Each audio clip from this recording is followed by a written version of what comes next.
እንበለ ደዌ ወሕማም ወእንበለ ጻማ ወድካም አመ ከመ ዮም ያብጽሐነ ያብጽሐክሙ እግዚአብሔር በሰላም አሜን።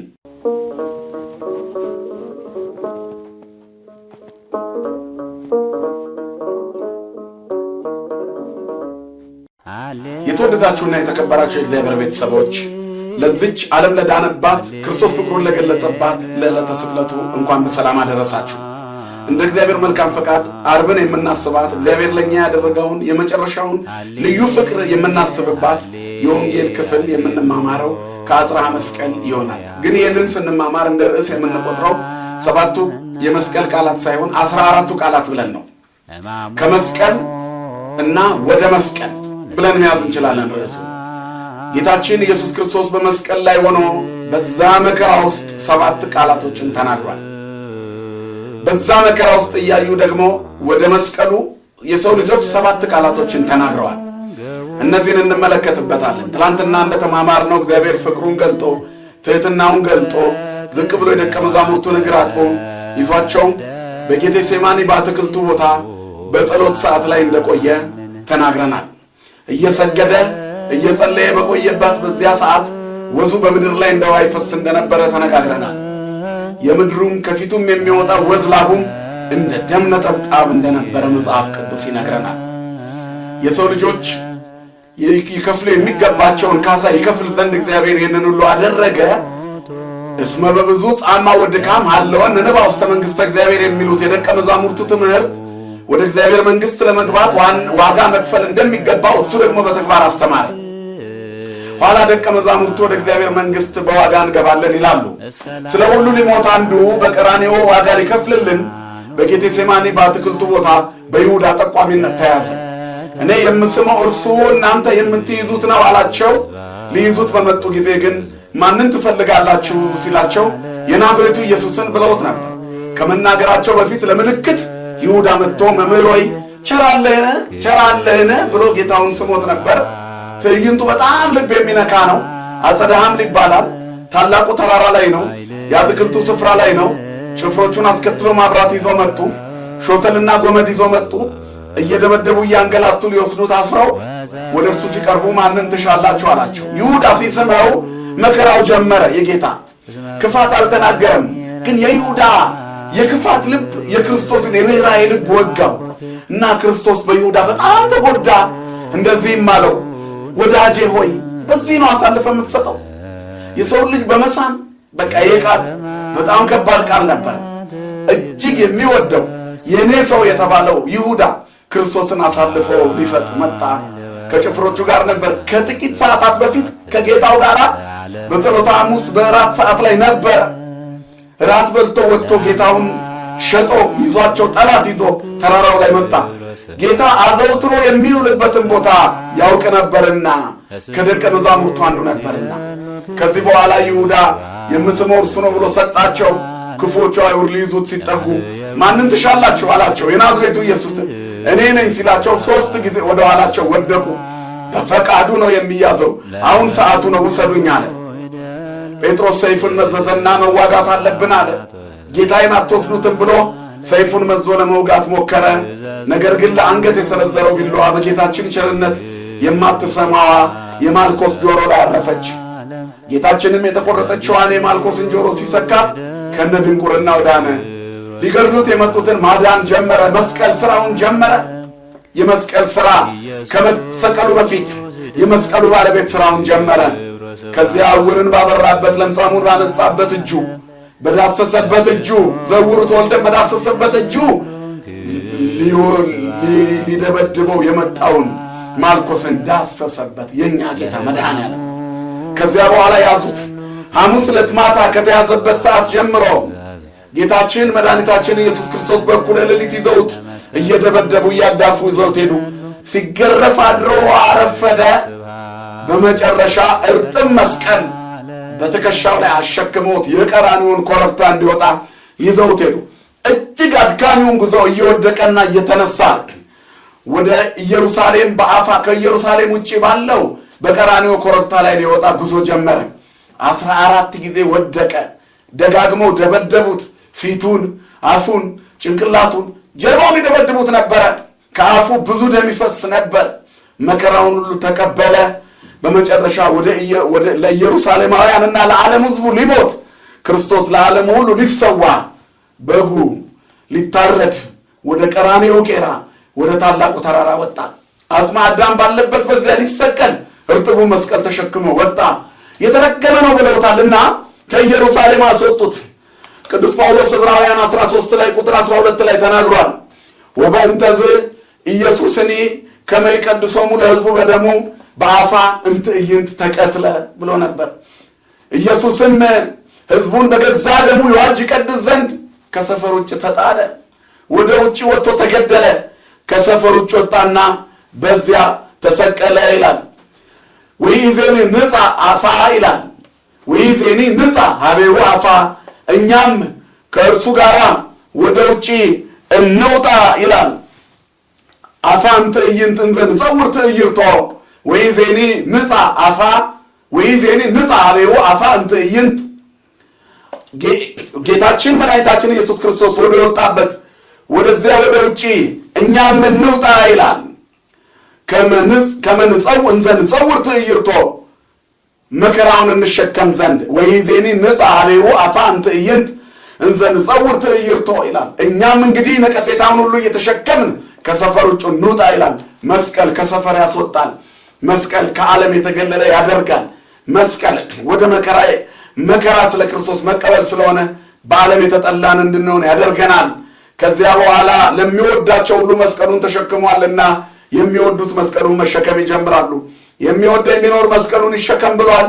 የሚወደን እርሱ መስቀሉን ተሸክሞልናል። ያ መስቀል አዳም ሊሸከመው የሚገባ የመከራ መስቀል ነበር። ንጹሑ ክርስቶስ ላደፈው አዳም ሲል ተሸከመ።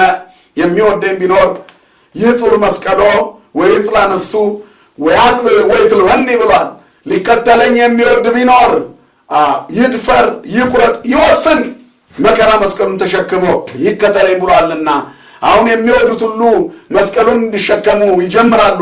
እርጥቡ መስቀል ተሸክሞ ሲሄድ ዱላው ሲበዛበት 14 ጊዜ ወደቀ።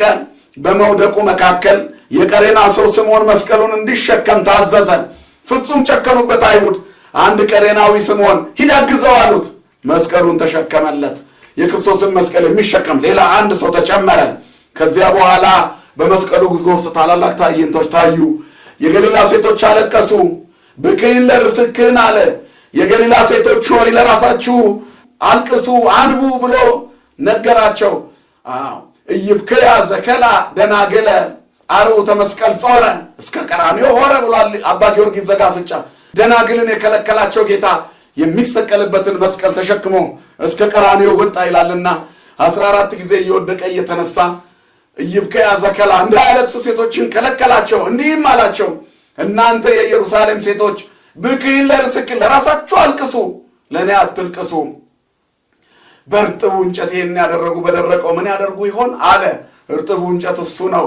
ፍጹም አምላክ ፍጹም ሰው። የሰው ልጅ በሰው ምን ያህል እንደሚጨክን ተናገረ። አሁን ጨካኞቹ በደረቁ እንጨት በእኔና በእናንተ ላይ መከራ ማጽናታቸው አይቀርም ክርስቶስ ተናግሯልና። ክርስትና የመከራ ጉዞ ነው። ስለዚህ ይዘውት ሄዱ። ቀራንዮ ሲደርሱ ልብሱን ገፈፉት ይላል። ድንግል ማርያም በዚህ ጊዜ አለቀሰች። ልብሱን እንኳን አላስቀሩለትም። ከጸጋ ሊያለብሰን የመጣ የተራቆተውን አዳም ሊያለብሰው የመጣ ጌታ በለስ በበላ ጊዜ የተራቆተውን አዳም ሊያለብሰው ስለ አዳም ሊራቆት እግዚአብሔር ልብሱ ተገፈፈ። ልብሱን እንኳን አላስቀሩላትም። ለእናቲቱ ምንም አልሰጧትም። አምረራ አለቀሰች። ለማርያም ላይ ምን አድርጓችሁ ነው ትላለች። ልብሱን እንኳን አልሰጧትም። በዚህ ምክንያት አለቀሰች፣ እጅግ አዘነች ይላል። በሀገራችን ሰው ሲሞት ፎቶ ተይዞ ይለቀሳል፣ ልብሱ ተይዞ ይለቀሳል። የጌታን ግን ምኑን ይዛ ታልቅስ? እንደዚሁ እጇን ጭብጥ አርጋ ምርር ያለ ለቅሷ ምርር አለቀሰች። በዚያ ልብሱ እየፈወሰ ነበረ። 12 ዓመት ደም የሚፈሳት ሴት የዛን ልብስ ዘርፍ ነክታ ድናለች። ለምጻሞቹ እየዳሰሱት ድነዋል። ብዙዎች ዳሰው የዳኑበትን ልብስ ገፈፉትና ዕጣ ተጣጣሉበት። ትንቢቱ ይፈጸም ዘንድ እግዚአብሔር ራቁቱን ለዓለም ታየ። በዚያ ልብሱ በኢየሩሳሌምና ጎዳናዎች እየዞረ ፈወሰ። በመራቆቱ ግን ዓለሙን ሁሉ ፈወሰ። ዓለምን የሚመግቡት እጆቹ በቀኖት ተቸነከሩ። ለምጻሙን የዳሰሱ እውራንን የዳሰሱ የተቸገረውን የታመመውን እየዳሰሱ የፈወሱ እጆች አሁን መስቀል ላይ ተቸንክረው ዋሉ። በቀራንዮ መንገዶች እየሄዱ ወደ ኢያኢሮስ ቤት ገብቶ የኢያኢሮስን ሴት ልጅ የፈወሰበት የተጓዘበት እግሮቹ፣ በቤተ መቅደስ ገብቶ ያስተማረበት እግሮቹ፣ በምስጋና የተሞሉት እግሮቹ አሁን በቀኖት ተቸነከሩ። ሰውን የጎበኙ እግሮቹ አዳምን ፍለጋ አዳም በለስ በበላ ጊዜ አይተህ ያለው የት ነው ብለው በገነት የፈለጉ እግሮች በቀራንዮ ተቸነከሩ። ፍቅር ቀራንዮ ላይ ዋለ። ጥላቻ ፍቅርን ሰቀለው። ያለበሰው ተገፈፈ፣ የዳሰሰው ተቸነከረ። የፈለገው እግሮቹ በሚስማር ተበሱ። የጠፋውን ፍለጋ የመጣበት እግሮቹ ተቸነከሩ። በዚህ ጊዜ መስቀል ላይ ሆኖ ክርስቶስ ለሚወዳቸው ሁሉ ሕይወቱን እየሰዋ እጅግ የሚደንቁ ቃላቶችን መናገር ጀመሩ። 7ቱ 10 መስቀል ይባላሉ። የተወደዳቸው የእግዚአብሔር ቤተሰቦች እኛ በዚህ በዕለተ ስቅለቱ ኪርያላይሶን ኪርያላይሶን ማረን ይቅር በለን የምንለው ያደረገልንን በደል እያሰብን ነው። ያደረገልንን ፍቅር የኛን በደል እያሰብን ነው። ከበደላችን ጋር ፍቅሩን ስናነጻጽረው በደላችን የበዛ ነው። ኃጢአታችን የበዛ ነው። ርኩሰታችን የበዛ ነው። ክፋታችን የበዛ ነው የእግዚአብሔር ልጆች። ስለዚህ ከክፋታችን እንደ በደላችን ሳይሆን እንደ ቸርነቱ በምሕረቱ ይቅር ይለን ዘንድ ኪርያላይሶን ማረን ራራልን ይቅር በለን እንለዋለን። ይህን ሁሉ የሆንከው ለእኔ ነው፣ የሚገባው ለእኔ ነበር የምንለው ለዚህ ነው። ቀራንዮ ላይ ዋለ። ፍቅር በጥላቻ ተፈረደበት። የሚፈታው አምላክ ታሰረ። ነፃ የሚያወጣው እግዚአብሔር እንደ ወንጀለኛ እንደ ሌባ ታሰረ። እናም በቀራንዮ አደባባይ ላይ ሲውል የመጀመሪያውን ቃላት አየ። የገረፉትን በአደባባይ ደሙ እንደ ጎርፍ እንዲፈስ ያደረጉትን፣ በመቃ የደበደቡትን፣ ጅራፍ በጀርባ ላይ ያሳረፉበትን፣ ፊቱንና ጭንቅላቱን የደበደቡትን፣ በሚስማር የቸነከሩትን፣ መጨረሻ ላይ መስቀሉ ላይ ሲውል ከፍ ሲል ወደ አባቱ ተናገረ። አባቶይ ኦ አባ ስረይ ሎሙ እስመ በዘኢየአምሩ ይገብሩ። የመጀመሪያው የመስቀል ቃል ይሄ ነው። ከእግዚአብሔር አፍ የወጣው ፍቅር ብቻ ነው። ጠላቶቻችሁን ውደዱ ያለ አምላክ ጠላትን እንዴት መውደድ እንደሚገባ ያስተማረበት ቃሉ ይሄ ነው። የቸነከሩትን፣ የገረፉትን፣ ልብሱን የገፈፉትን፣ ዕጣ የተጣጣሉበትን፣ በክፋት እየዘበቱበት ያሉትን በሙሉ አባቶይ እኔ ምሬያቸዋለሁ ማራቸው አለ። በዚያ ስቃይና መከራ ውስጥ የመጨረሻውን መከራ እየተቀበለ የእኛን መከራ እየተቀበለ እንደገና በዚህ እንዳይጠየቁ ለወገኖቹ ለአይሁድ ራራላቸው። ሩሩህ አባት ስረይ ሎሙ አለ። እኛም የበደሉንን ይቅር እንድንል ይህን አስተማረን። ሁለተኛው ቃል ዮም ትሄሉ ምስሌ የሚል ይሆናል። ለአንድ ወንበዴ ተነገረለት። ወንበዴው በመንግስት በመጣ ጊዜ አስበኝ። ወደ መስቀሉ ከተነገሩት ቃላቶች ስለምንጠቅሰው ወንበዴውን እዚህ ጋር ብዙ አናብራራውም። አንድ ወንበዴ በቀኝ ለተሰቀለ ወንበዴ ክርስቶስ ራራ፣ የምስራች ተናገረ። ይገርማል። መድኃኒት እሱ በሌቦች መካከል ተሰቀለ። እንደ ሌባ እመጣለሁ ያለ ጌታ በሌቦች መካከል ተሰቀለና ለወንበዴው ራራለት። ዛሬ ከኔ ጋር በገነት ትኖራለህ አለው። ያመኑ ሁሉ በየትኛውም የመከራ ሰዓታቸው በረከትን እንደሚያገኝና ድህነትን እንደሚያገኙ ክርስቶስ በዚህ ነገረን። ሶስተኛው ለዓለም ሁሉ ልዩና ውድ ስጦታ የሰጠበት ለብቻ ረጅም ሰዓት እንኳን ቢሰበክ ሰዓት ሞልቶ የሚያልቅበት ግን የእግዚአብሔር ፍቅር በፍጹም የሚገለጥበት ልዩ ለኛ ለኦርቶዶክሳውያን የተሰጠ የውድ ስጦታ ቃል ነው። ነዋ ወልድኪ እነሆ ልጅሽ ለእመቤታችን ዮሐንስን አለ። የተወደደውን ደቀ መዝሙር እናቱን የሚወደውን ደቀ መዝሙር ኦ ብእሲቶ ነዋ ወልድኪ አንቺ ሴት እነሆ ልጅሽ አላት። ነዋ ወልድኪ ነያ እምከ አለው ለሐዋርያው። ጌታችን እመቤታችንን የሚወደውን ሐዋርያ ዮሐንስን ተመለከተውና የምትወዳት እናትህ ነዋት እናትህ ሆነ ብሎ ሰጠ። በዮሐንስ አብራክ እኛ ሁላችን ድንግልን ተቀበልናት። ትልቅ ስጦታ ነው። አንቺ ሴት ብሏት ነበር። በቃና ዘገሊላ ጊዜ ያልደረሰን ብሏት ነበር። በዛው ቃል መከራ ውስጥ ሆኖ ለሰቀሉት በጸለየበት ጸሎት በርኅራኄ ቃሉ እመቤታችንን በፍቅር ቃል አንቺ ሴት ብሎ ጠራት። ቃና ዘገሊላ ላይ አንቺ ሴት ሲላት የሁላችን እናት አድርጎ ሊሰጠን አስቦ ነው። እናቴ ወይ ቢላት ኖሮ የእሱ ብቻ ትሆን ነበር።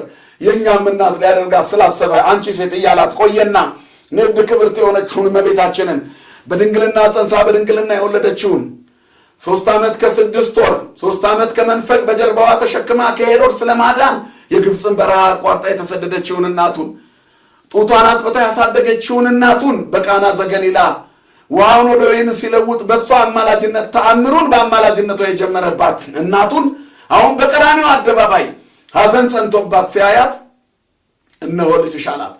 ለዳነው ዘር እኔ ዓለም እንዲድን እየሞትኩ ነው፣ አንቺ ደግሞ ዓለም እንዲድን ትጸልይ ዘንድ ይኸው ዓለም የምለው የዳነውን ትውልድ ነው። ትውልድ ሁሉ ያመሰግንኛል ብላ ነበር። የዳነው ትውልድ ያመሰግናታል። ክርስቶስ ተሰቅሎልኛል ብሎ ያመነው ትውልድ ያመሰግናታል።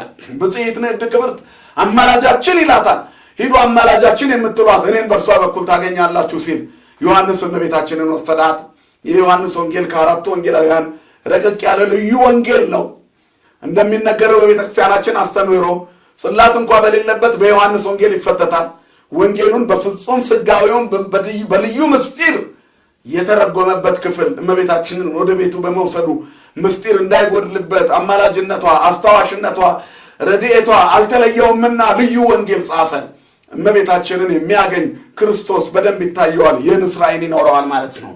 አራተኛው ቃል ክርስቶስ የተናገረው ቃል ነው። በቀራንዮ አደባባይ ላይ ኤሎሄ ኤሎሄ ላማ ሰበቅታኒ አምላኬ አምላኬ ለምን ተውከኝ አለ።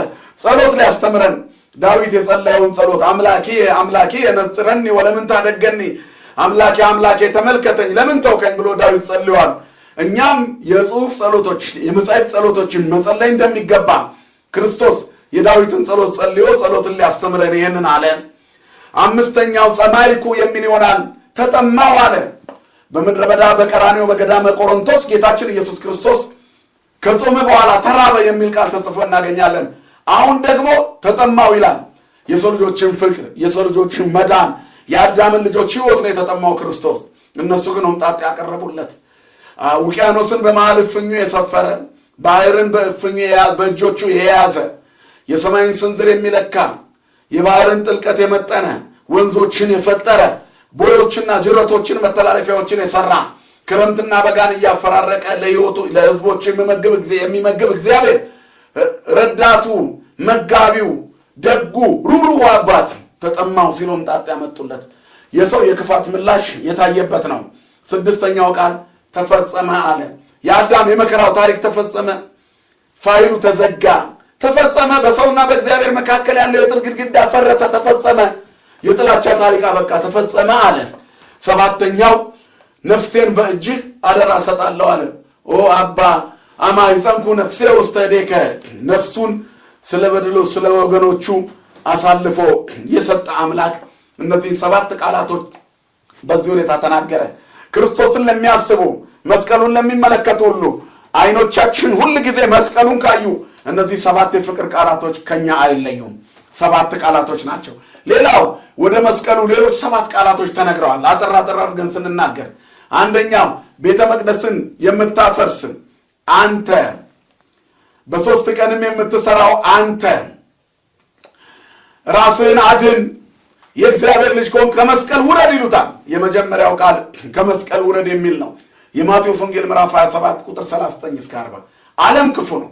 እንደዛ ተገርፎ አጥንቶቹ እስኪቆጠሩ ድረስ ስጋ ሁሉ እስኪያልቅ ድረስ ደሙ ሜዳውን እስኪፈስ ድረስ ያን ጭካኔ እያዩ ቤተ መቅደስን የምታፈርስ በሶስት ቀንም የምትሰራ አለ።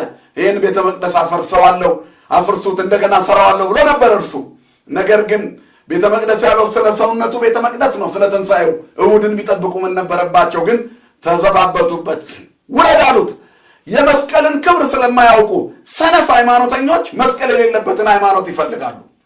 ከመስቀል መውረዱ ለነሱ መርገም እንደሆነ አላወቁም። መስቀል ላይ መዋሉ ነፃነታቸው እንደሆነ አልገባቸውም። ስለዚህ ከመስቀል ውረድ አሉት በጥላቻ። አሁንም መስቀል የሌለበትን ሃይማኖት የሚፈልጉ ሰዎች ክርስትናውን ይጠሉታል። ካህናትን ያርዳሉ፣ መቅደስ ያቃጥላሉ፣ እርጉዝ ሴቶችን ይገድላሉ፣ ምዕመናንን ያርዳሉ። መስቀል የሌለበት ሃይማኖት መጨረሻው እርግማን ነው። ስለዚህ መስቀል የሌለበት ሃይማኖት ውስጥ የሚኖሩ ከመስቀል የራቁ ሰዎች ዘከመ እሙንቱ ጸላይቱ ለመስቀለ ክርስቶስ ይላቸዋል ቅዱስ ጳውሎስ። እለ ከርሶም ያመልኩ፣ ሆዳቸው አምላካቸው ነው፣ ክብራቸው በነውራቸው ነው። ወለ የሉ ዘውስተ ምድር፣ ሐሳባቸው ምድራዊ ነው። ወለነሰ ዘውስተ ሰማያት ሀገርነ፣ ለእኛ ግን ሀገራችን በሰማይ ነው ይላል። ክርስቶስ መስቀል ላይ የዋለው እኛ መከራ ውስጥ እንዳንገባ ከመከራ እንድንወጣ ነው፣ ከመርገም እንድንወጣ ነው። አሁን የምንወደው እኛ ስለ እርሱ እንሞታለን፣ ግን ምድራዊ ነው ሞታችን። የሰማይ ጸጋ ታላቅ አክሊልና ረድኤት አለው። ትንሣኤ ላለው ሞት መስቀል ያለበት ሃይማኖት ያስፈልጋል። ሁለተኛው ፈያታዊ ዜማን የተናገረው ቃል ነው። ቅድም ብያቸዋል። ጌታ ዮም ትሄዱ ምስሌ ዛሬ ከኔ ጋር በገነት ትኖራለህ የሚል ቃል እንዲናገር ያደረገው ይሄ ወደ መስቀሉ የተነገረው ሁለተኛው ቃል ነው። ተዘከረኒ እግዚኦ በውስተ መንግሥትከ በቀኝ የተሰቀለው ወንበዴ የተናገረው ነው። ጌታ ሆይ በመንግስት በመጣ ጊዜ አስበኝ። ቀጥታ ለጌታ የተናገረው ቃል ነው። ወደ መስቀሉ ቀጥታ የተነገረ ሁለተኛው ቃል ይባላል። ያለ ፍትህ ሲዘርፍ የነበረ ሌባ ነው ተብሎ ለተሰቀለው ራራለት። የሚሞት ሰው ከሚሞተው ርኅራኄ የለመነ አምላክ እንደሆነ አመነ። አጠገቡ ጋር የቆሰለውን አካል አይቶ አልናቀውም። አይሁድ ሙት ሲያስነሳ አይተዋል፣ ግን ንቀውታል። እሱ ግን ያናላየም። ወንበዴ ሌባ ነበር፣ ግን ይሄ ሰው ንጹህ ነው፣ ይሄ መምህር ነው፣ ንጉሥ ነው። ጌታ ሆይ በምጽአት ስትመጣ አስበኛል። ትንሣኤ ሙታን መኖሩን አመነ። ሌባው ወንበዴው አመነ። ብዙ ጊዜ በኑሮ ደረጃቸው ውስጥ በእንደዚህ የተበላሸ ህይወት ውስጥ ያሉ ሰዎችን ስንነቅፍ እንኖራለን። እኛ ግን ውስጥ ሆነን ከሌባ የባሰ ህይወት ያለን ሰዎች አለን። ወደ መስቀሉ ተጠግተን እየቆፈርን የምንኖር አይሁዳውያን እኛ አለን። ታቦቱ አጠገብ ሆነን የመርገም ስራ የምንሰራ እኛ አለን። ወንበዴው ከውጭ መጥቶ ይድናል። አይሁድ እዚያ ዙሪያ በቅዱሳት መጻሕፍት በቃላቸው ብሉይ ኪዳንን የሚያውቁ መምህራን ሞልተዋል። ረበናት አይሁድ እነሱ ሁሉ ጩኸታቸው ጌታ እንዲሞት ነው። ሩጫቸው ጌታን መግደል ብቻ ነው። ይሄ ሰው ግን ጌታ ወይ ስትመጣ አስበኛል። ጌታም ደስ የሚል የምስራች አሰማው። የሚገርም ሰው ነው። እንደ ሌባ እመጣለሁ ያለው ጌታ በሌቦች መካከል ታየ። አመጣጤ ድንገት ነው ያለ አምላክ ማቴዎስ 24:43 የሰው ልጅ እንደ ሌባ ይመጣል ብሏል። አሁን ግን በሁለት ሌቦች መካከል ተሰቅሏል። ግራና ቀኝ ያሉት ሰዎች ናቸው። ለግራና ቀኞቹ ግን መድኃኒታቸው ነው። ስሙ የተመሰገነ ይሁን። ስለዚህ ፈያታዊ ዜማን እንደ ሌባ ከተሰቀለው ጌታ ምሕረትን ለመነ። የሚሞት ሰው ከሚሞተው ምሕረትን ጠየቀ። በእምነት መሪ ነው። ከአይሁድም ከጌታ ደቀ መዛሙርት የሚበልጥ ታላቅነት ታይቷል።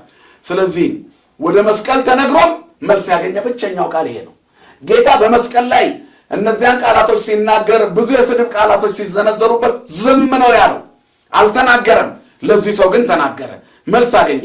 ዛሬ ከኔ ጋር በገነት ነው ያለው ርኅራኄ ቃል፣ የእምነት ቃል፣ በጣም ደስ የሚል ቃል ከእግዚአብሔር ልብ ውስጥ በመከራው ሰዓት ውስጥ ሆኖ እንኳን ጌታ ከኔ ጋር በገነት ነህ እንዲል አስተኛው። ቸር ያሰማን መድኃኔዓለም። ሶስተኛው ወደ መስቀል የተሰነዘረው ቃል ፈያታዊ ዘጸጋም የተናገረው ቃል ነው። አንተ ክርስቶስ አይደለህምን? ራስህንም እኛንም አድን፣ እስኪ ከመስቀሉ ውረድ እያለ ሰደበው ይላል የሉቃስ ወንጌል ምዕራፍ 23 ቁጥር 39። ተዘባበተበት። የነፍስ መዳን ያልገባው ሰው ነው ይሄ ሰው። የሥጋ መከራ የነፍሱን መዳን የከለከለው ሰው ነው። እግዚአብሔር መለኮታዊ ኃይሉን ለማሳየት ብሎ የእልህ ጸሎት አይሰማም። እስቲ አንተ አምላክ ከሆንክ ውረድ። የብዙ ሰዎች ጸሎት ይሄ ነው። ቸሩ መድኃኔዓለም እውነት በቦታ እንዳለህ ይህን ቃል ይናገራሉ እናቶቻችን። አሁን አንተ አለ በዙፋን እስቲ ካለ ፍረድ የሚሉ ሰዎች አሉ። እግዚአብሔር የእልህ ጸሎት አይሰማም። እግዚአብሔር መለኮታዊ ኃይሉን ለማሳየት ብሎ የሰማው ጸሎት የለም በመጽሐፍ ውስጥ። ምክንያቱም እግዚአብሔር በማመን የሚጸለይ ጸሎትን ነው የሚሰማው። ፈያታዊ ዘጸጋም አልገባውም። የእልህ ቃል ተናገረ፣ የክፋት ቃል። ስለዚህ ለእሱ አይደለም መልስ የተመለሰው። ቅድም ያየነው ፈያታዊ ዜማን ግን መልስ የተሰጠው ሰው ሆነ። አራተኛ የመስቀል ቃል አይሁድ የተናገሩት ቃል ነው። ሌሎችን አዳነ። እስቲ ደግሞ ራሱን ሊያድን አይችልምን? የእግዚአብሔር ልጅ ነኝ ብሎ የለ? እስቲ እግዚአብሔር ያድነው እንደሆነ እናያለን። እግዚአብሔር ከሰማይ ወርዶ ያድነው፣ እኛም እናምንበታለን አሉ። ሌሎችን ማዳኑን አምነዋል። መድኃኒት እንደሆነ ለሌሎች አውቀዋል። ለራሳቸው ግን አልተቀበሉትም። ማዳኑን ግን መሰከሩ፣ ለክፋት ተጠቀሙበት። ሌሎችን አዳነ፣ ራሱን ሊያድን አይችልምን ብለው ተናገሩ። ሌሎችን ማዳኑን አምነዋል። እውር ማብራቱን አምነዋል። መቃብር ከፍቶ መግነዝ መፍታቱን አምነዋል። ግን ይህንን ሊቀበሉት አልቻሉም። ሳምራውያን የዓለም መድኃኒት ብለውታል እኮ። የዮሐንስ ወንጌል ምዕራፍ 4 ቁጥር 42 ላይ ሳምራዊቷ ሴት በውሃ ጉድጓድ አጠገብ ሸክሟ ከተራገፈላት በኋላ እንስራ አንትታ ከተማ ሄዳ ንዑ ከመትራዩ ብእሴ ዘነገረኒ ኩሎ ዘገበርኩ፣ ያደረግኩትን ሁሉ የነገረኝን ሰው ታየው ዘንድ ኑ እንዳይ ለእመውቱ ክርስቶስ የሆንን እንጃ አለች። መጡ፣ እኛንም አስተምረን አሉት። አስተማራቸው፣ እስከ ማታ ድረስ አስተማራቸው። ከዚያ እሷ ምን አሏት? አንቺ በነገርሽን ነበር ቅድም የሰማነው፣ አሁን ግን እርሱ ክርስቶስ የዓለም መድኃኒት እንደሆነ አምነናል ብለዋል። ክርስቶስ የዓለም መድኃኒት ያሉት ሳምራውያን ናቸው ከአይሁድ ቀድመው። ክርስቶስ የዓለም መድኃኒት ያሉት ከጭፍሮቹም ቀድመው ከደቀ መዛሙርቱም ቀድመው የዓለም መድኃኒት ያሉት ሳምራውያን ናቸው። ሕዝቡም ንጉሳችን ብለውታል፣ የአይሁድ ንጉሥ ብለውታል። የዮሐንስ ወንጌል ምዕራፍ 6 ቁጥር 15 ሊያነግሱት ፈልገው ነበር ከነሱ ፈቀቅ አለ ይላል። ሉቃስ ወንጌል ምዕራፍ 19 ቁጥር 38ም ብሩክ ዘይመጽእ በስመ እግዚአብሔር፣ በእግዚአብሔር ስም የሚመጣ የተባረከ ነው። ወብሩክ ንጉሠ እስራኤል ሰላም በሰማይ ወስብሐት በአርያም ብለዋል። በአርያምም ምስጋና በሰማይም ሰላም ይሁን። ንጉሠ እስራኤል የእስራኤል ንጉሥ እሱ ብሩክ ነው፣ በእግዚአብሔር ስም የሚመጣ የተባረከ ነው ብለው ዘምረዋል። የሉቃስ ወንጌል ምዕራፍ 19 ቁጥር 38። ስለዚህ እነዚህ ግን ምን አሉ? ንጉሥ ከሆነ ከመስቀሉ ይወረዳሉ። ማቴዎስ 27 ቁጥር 42። ምድራውያን ነገሥታት በወርቅ ዙፋን ላይ ተቀምጠው ሕዝባቸውን በጉልበት ይገዛሉ። የደም ላብ እያላበው አጥንቶቹ እየተቆጠሩ ስጋው አልቆ ደሙ እየፈሰሰ መስቀል ላይ ነግሶ በፍቅር የሚገዛ ክርስቶስ ብቻ ነው። እኛ ሁላችን የተገዛንለት ዓለም ሁሉ የተንበረከከለት ስለደማልን ነው። የወርቅ ዙፋን አይደለም። የወርቅ ዙፋን ጊዜያዊ ነው፣ ያልፋል። ብዙ ነገሥታት ተቀምጠውበት አልፈዋል። እሱ ግን ለዘላለም ንጉሥ ነው። መንግስቱ አያልፍም ብሏል ቅዱስ ገብርኤል ለእመቤታችን ሲነግራት። ወአልቦም አይለክት ለመንግስቱ ማለፊያ የለውም። ምክንያቱም በመስቀል ላይ ውሎ የእያንዳንዳችንን ልብ በፍቅር የሚገዛ አምላክ ነው። ስለዚህ የሰዎችን ልብ ሁሉ በመስቀል ላይ ሆኖ በፍቅር የገዛው ክርስቶስ ብቻ ነው። ስሙ የተመሰገነ ይሁን። ከመስቀል ውረድ እናምናለን አሉት። የ4 ቀን ሬሳ ሲያስነሳ ለምን አላመኑትም? አልዓዛርን ከ4 ቀን በኋላ አስነስቷል። ስለዚህ ከመስቀል ላይ መውረዱ ልባቸውን አይለውጠውም። ውሸታቸውን ነው፣ አያምኑትም። እናምነዋለን አሉ እንጂ አያምኑበትም። ተአምራት የሚጠይቁ ሰዎች አያምኑም። እውር እያበራ ከሰማይ ምልክት ብለው ነበር። ከሰማይ ምልክት ብታገኙ አታምኑም ብሏቸዋል። 5ኛው ወደ መስቀል የተነገረው ወደ ጌታ የተነገረው የመዘባበት ቃል ኤሎዬ ኤሎዬ ላማ ሰበቅታኒ ሲል እነሱ የመለሱት የትርጓሜ ቃል የክርስቶስን ደረጃ የሚጠብቅ አልነበረ። ኤልያስን ይጣራል አሉት። የማርቆስ ወንጌል ምዕራፍ 15 ቁጥር 35 ኤልያስን ይጣራል አሉት። የኤልያስን አምላክ ኤልያስን ይጣራል ብለው ተዘባበቱበት። አምላኬ አምላኬ ለምን ተውከኝ ሲሉት ከኤልያስ አሳነሱት። ደብረ ታቦር ላይ ክርስቶስ ብርሃነ መለኮቱን ገልጦ ኤልያስ ሲያመልከው ደቀ መዛሙርቱ አይተዋል። የኤልያስ አምላክ ነው እግዚአብሔር። ነገር ግን እነሱ አላወቁም። መጥምቁ ዮሐንስ በኤልያስ መንፈስ መጣ፣ በመንፈስ ያውር ወበኃይለ ኤልያስ ብሎ ነበር መልአኩ ለዘካርያስ ሲነግረው። የኤልያስ መንፈስ በፊቱ የሚሄድ መጥምቁ ዮሐንስ በኤልያስ መንፈስ መጣ። አልተቀበሉትም። ወቀሱት፣ ከሰሱት፣ ነቀፉት፣ እስር ቤት አስገቡት፣ አንገቱን ቆረጡት። ክርስቶስ ኢየሱስ ደግሞ መጣ፣ በመስቀል መጣ። በመስቀል ዙፋን ናቁት፣ አላከበሩትም። ዮሐንስ በብሕትውና ቢመጣ አልተቀበሉትም። ክርስቶስ በፍቅር በመስቀል ቢመጣ አልተቀበሉትም፣ ናቁት። የኤልያስን አምላክ ኤልያስን ይጠራል አሉት። ኤልያስ ግን ደብረ ታቦር ላይ ሰግዶለታል። 6ኛው ቃል ጭፍሮች ደግመው አይሁድ የተናገሩትን ደግመው ተናግረዋል። የአይሁድ ንጉሥ አሉት። እነሱ ንጉሥ ነኝ ብለዋል። ንጉሥ ከሆነ ይውረድ ነው ያሉት። ንጉሳችን አላሉም። ጭፍሮቹ ግን ሰፍነግ ይዘው ወምጣጤ ይዘው እየቀረቡ ወደ እርሱ የአይሁድ ንጉሥ ብለው ተዘባበቱበት። አንተስ የአይሁድ ንጉሥ ከሆንክ ራስህን አድን እያሉ ይዘብቱበት ጀመር። ወታደሮቹ የሮማ ወታደሮች የተሳደቡት ስድብ ነው። ሉቃስ 23 ቁጥር 37 ከመስቀል ላይ ያልወረደው ተስኖት መሰላቸው። እነሱ የክርስትና ሕግ በኦሪት መስመር ላይ ስላልመጣላቸው አይፈረድባቸውም። እነሱ በሕይወት እንዲኖሩ ነፍሱን እየሰጠና መስዋዕት እየሆነ እንደሆነ አልገባቸውም። ክርስቶስ ግን ራሱን መስዋዕት ያደረገ ፍቅር ነው። ራሱን እንደሚታረድ በግ አድርጎ ያቀረበ እውነተኛ በግ ነው። ስሙ የተመሰገነ ይሁን። አላወቁትም። ስለዚህ 6ኛው ቃል የጭፍሮቹ ቃል ነው። 7ኛው ወደ መስቀል የመጣው ቃል የመቶ አለቃው ቃል ነው። የርኅራኄ ቃል ነው። የእምነት ቃል ነው። ይህ ሰው በእውነት የእግዚአብሔር ልጅ ነበረ ይላል የማርቆስ ወንጌል ምዕራፍ 15 ቁጥር 38። ክርስቶስ በመስቀል ላይ በተሰቀለ ጊዜ ፀሐይ ጨለመች፣ ጨረቃም ደም ለበሰች፣ ከዋክብት ፈጥነው ወደቁ። 6 ሰዓትም ሆነ ብርሃን፣ 6 ሰዓትም ሆነ ጨለማ ሆነ፣ 9 ሰዓትም ሆነ ብርሃን ሆነ ይላል። አለቶች ተሰነጠቁ፣ የቤተ መቅደስ መጋረጃ ለ2 ተከፈተ፣ ሙታን ተነሱ። የመቶ አለቃው ይህንን ነገር ሁሉ ሲያይ እጅግ ተደመመ። ብዙ ሰዎች በመስቀል ሲሰቀሉ አይቷል። ብዙ የስቅላት ፍርዶችን መሪ ሆኖ አከናውኗል። የሞት ፍርድ አከናዋኙ የሮማው 100 አለቃ ቄሳራዊው ተመለከተ። ሌሎች በመስቀል ፍርድ ሲገደሉ ብዙ ጊዜ እዛ ጋር ቆሞ የነበረ ሰው ነው፣ ተመልክቷል።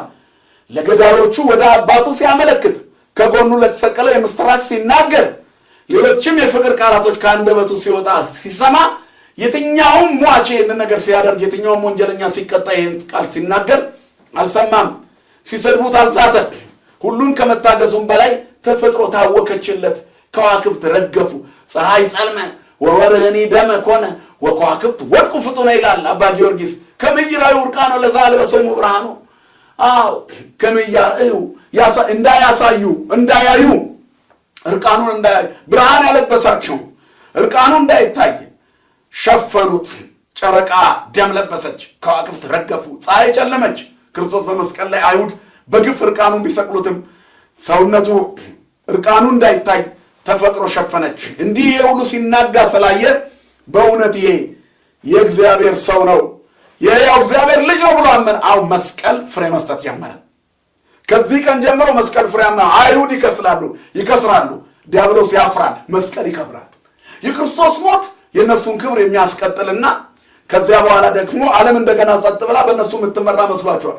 የክርስቶስ ሞት የእነሱን ፋይል የሚዘጋ ከዲያብሎስ ጋር ያለው ጉዳይ ቁርጥርጥ ብሎ እንደሚወድቅ አዲስ ሕይወት፣ አዲስ ኪዳን፣ አዲስ ተስፋ፣ አዲስ ነገር እንደሚጀምር፣ ፍቅር እንደሚገለጥ፣ ጥላቻ እንደሚወድም አላወቁም።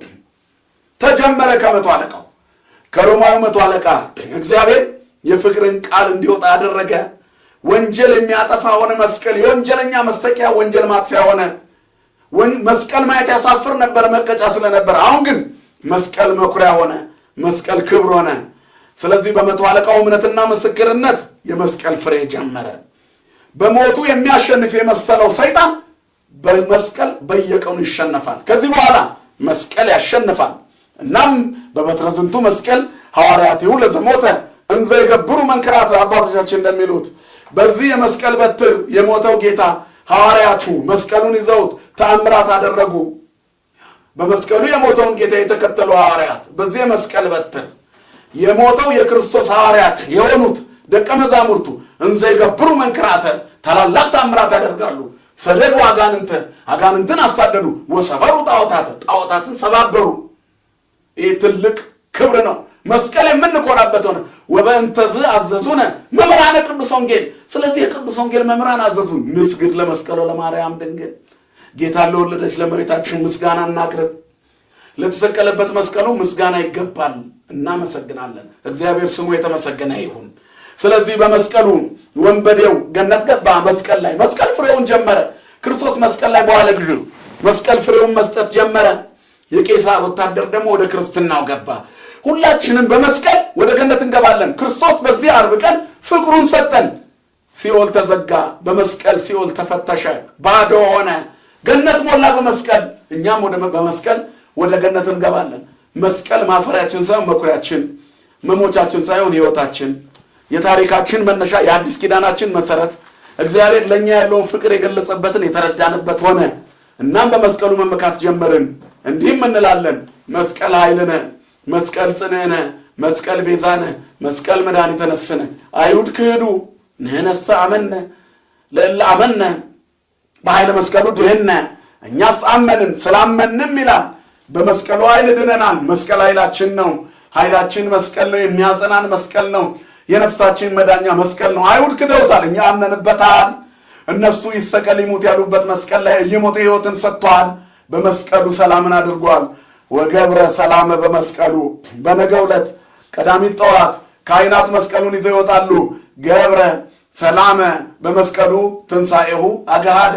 በመስቀሉ ሰላምን አደረገ፣ ዓለም ዳነች። በመጀመሪያው ጥንት ተፈጥሮ እግዚአብሔር ሰውን በዕለተ ዓርብ ፈጠረው። የተፈጠረው ሰው ረከሰ፣ ፈረሰ፣ ቆሸሸ፣ ተበላሸ። እንደገና ሰውን በመስቀል በአዲስ ኪዳን በመጀመሪያዋ ዓርብ እግዚአብሔር እንደገና ሰውን ፈጠረ። ያንኑ ሰው መልሶ በመስቀል አዲስ አድርጎ ሰራን። እኛ አሁን አዲስ ፍጥረት ነን። አሮጌ ሁሉ አልፏል። በመስቀል ክርስቶስ በፍቅር ቀርጾ ሰርቶናል። መስቀል የፍቅር ቅርጻችን ነው። እግዚአብሔር እኛን የወደደበትን መጠን የተረዳንበት ዓለምን ያስደነቀ የድኅነት አርማችን ነው። በመስቀሉ እንመካለን፣ እንድናለን። አሁን ከመስቀሉ ላይ አውርደውት በእመቤታችን ደረት አስደግፈው ዮሴፍና ኒቆዲሞስ ወደ መቃብር ይዘውት ይወርዳሉ። በዚህች ዕለት ታላላቅ ታምራት ተከናውነዋል። የሰቀሉት አፈሩ፣ የተሰቀለላቸው ያወቁ ደግሞ ዳኑ። በመቶ አለቃው የተጀመረው የአዲስ ኪዳን ዓይን መገለጥ በኢየሩሳሌም ደግሞ ከወንበዴው ጀመረ፣ በመቶ አለቃው ቀጠለ። እስካሁን ትውልድ በመስቀል እየዳነ ይኖራል። ክርስቶስ ሞትና መቃብር መጨረሻው አይደለም፣ የመጨረሻው መጀመሪያ ነው። በዚህ አይቀርም ተነስቷል የሚል ደግሞ እንሰማለን። ለዚያ ያደርሰን፣ ብርሃነ ትንሣኤውን ለማየት ያብቃን። ይቆየን። ወስብሐት ለእግዚአብሔር።